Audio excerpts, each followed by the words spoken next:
Today we're talking about the most important lesson we learned going off-grid, and how you can learn from our experiences and mistakes to make your own off-grid journey much smoother.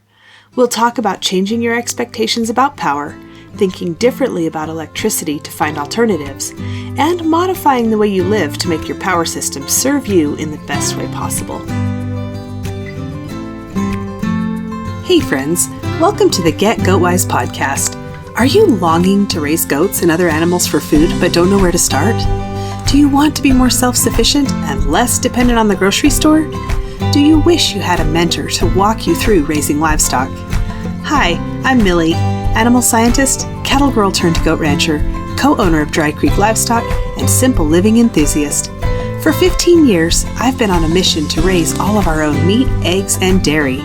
Here, we'll talk about raising goats and other homestead livestock, how to create sustainable animal management systems that actually work, and a bit of off-grid life with kids and livestock.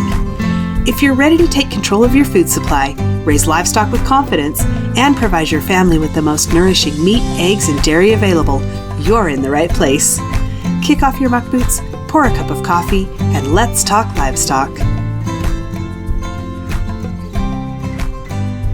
Before we get started on today's topic, I want to read a review titled, Great Resource for Homesteaders.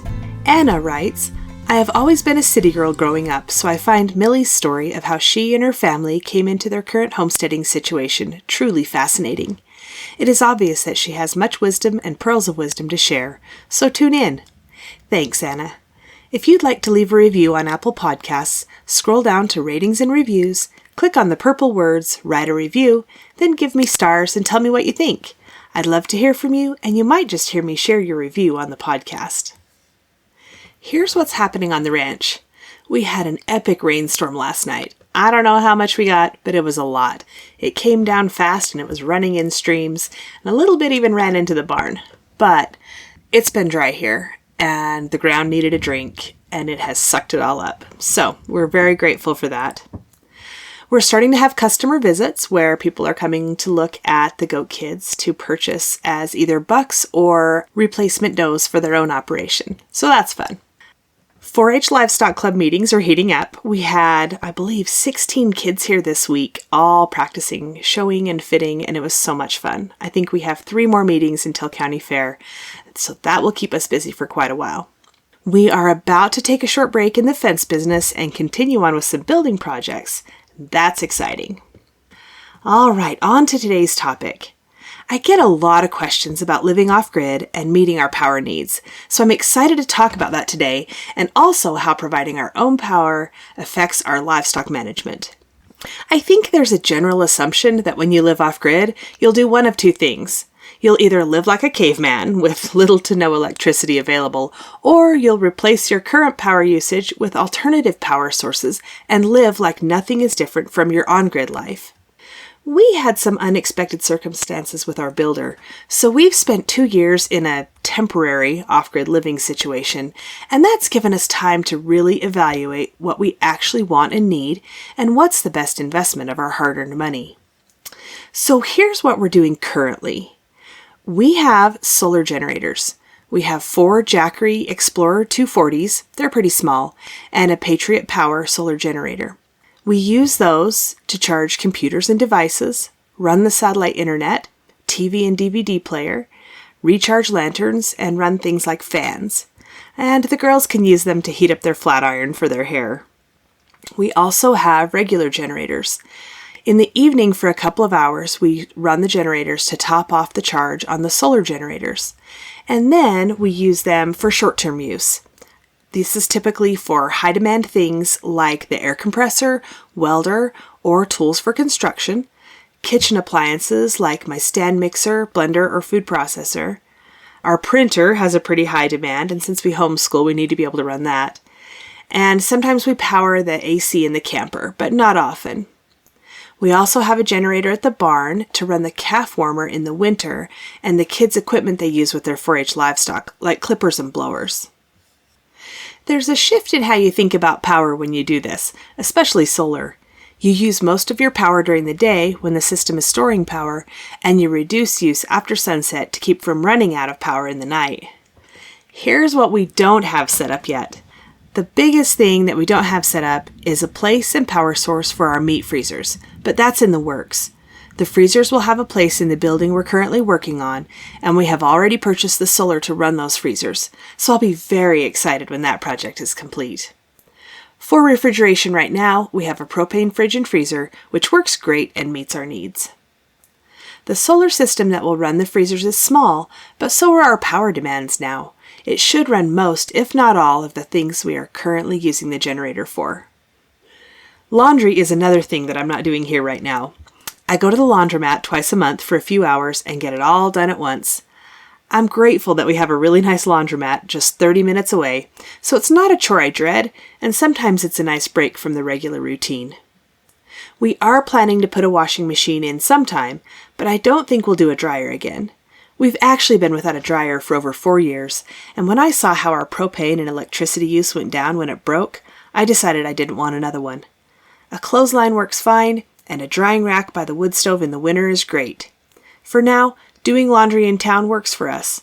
We plan better. My kids are learning when laundry day is in relation to events they may need specific clothes for, so they make sure those clothes are clean when they need them. The most important lesson we've learned is that we don't need nearly as much as we're accustomed to. We've eliminated or reduced most of our electricity drawing stuff until we're down to what's really necessary. And we don't even miss most of those things that are gone. For example, we had a bun coffee pot for decades. Now we do pour-over coffee, and we like it better. I still have my big kitchen tools, but I've adapted most of my recipes to where I can do them by hand in smaller batches. And when I do need the mixer or blender, I'll start up the generator to use it. We have LED and oil lanterns for light, and that's just part of our regular routine now. But it's not just electricity. We've also decided that we don't want a big house. Living with the basics the past couple years has shown us how freeing it is to live simply. When we do build, our house will be small, probably less than 800 square feet.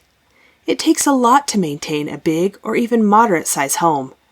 If we don't have the high building investment and then the ongoing utility bills, insurance, and maintenance that increase with the size of the house, then we are free to put that money elsewhere.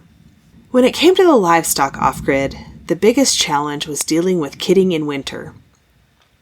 Before we moved out here, we had a heated garage where we set up pens and the goats could kid in there when it was minus 20 degrees Fahrenheit outside. We don't have that here. This year we used a calf warmer and it worked really well.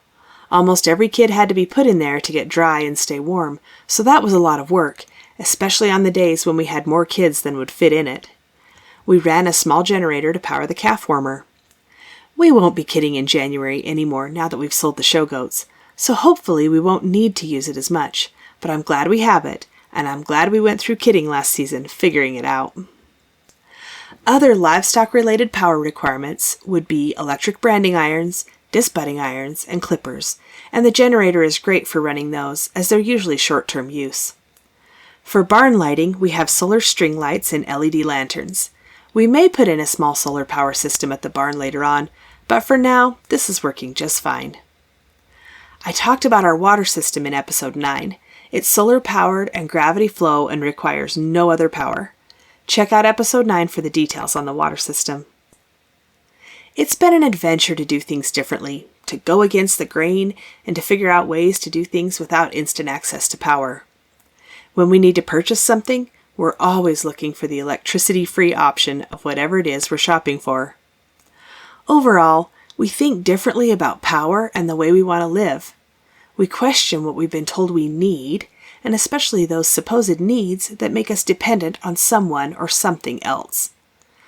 The journey to increasing your self-sufficiency really starts in your mind, questioning everything you've been told is the way it should be, trying different things, thoughtfully considering everything you plug into an outlet, and then evaluating whether you really need those things or not, or if you can find a suitable alternative. I hope this episode has been helpful in explaining how we do things off-grid, dealing with our power situation. I also hope it helps you consider ways that maybe you can change the things you're doing and make it easier for you to reduce your power consumption and ultimately go off-grid if that is your goal. Hey there, thanks for listening today. I'm so glad you're here. If this episode helped you or encouraged you in some way, share the link with your homesteading friends. And if you really want to help me out, click on over to Apple Podcasts and leave a rating and a review. You can connect with me on Instagram or email linked in the show notes, and meet me back here soon for more Get Goat Wise.